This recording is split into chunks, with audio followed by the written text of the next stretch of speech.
Saludos jóvenes, hoy vamos a continuar con el tema de expresiones algebraicas, pero especialmente vamos a trabajar el tema de características de expresiones algebraicas con neurología, es decir, con el laboratorio de sensores.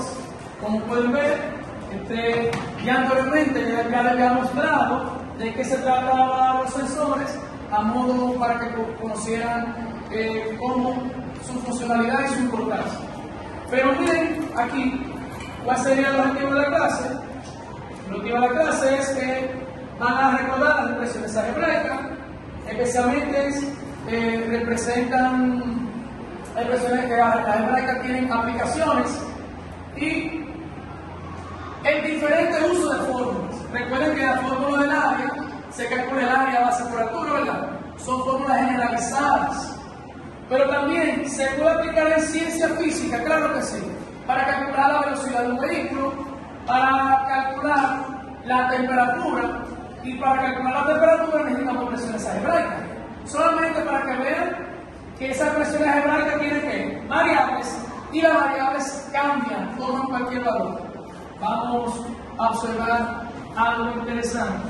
Aquí está nuestra planificación, en el momento de la clase, y nos vamos a dividir en tres grupos, porque solamente tenemos tres cajas donde tienen diferentes dispositivos, y esos diferentes dispositivos son los sensores, ¿verdad? En un momento ahorita le adaptamos los grupos, no se desesperen. Ahora vamos a los grupos. Para que vean algo, como no se nos presenta cuál es un simulador. Recuerden que hay unos famosos simuladores José mira este simulador, no se guardó aparentemente, se ven algo. Este simulador son simuladores de temperatura que se utilizan del proyecto Descartes.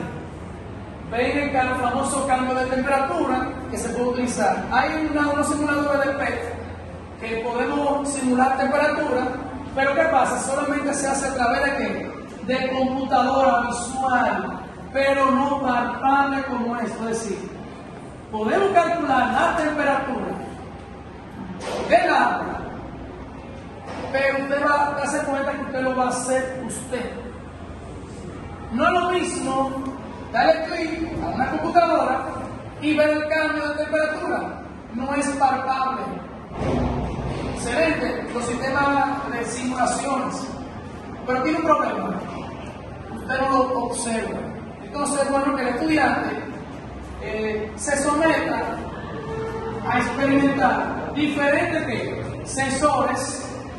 Por ejemplo, este sensor de movimiento, los simuladores le dan movimiento, claro, me hacen la figurita, ponen un muñequito en movimiento y calcula la velocidad, calcula la velocidad y la distancia de ese objeto.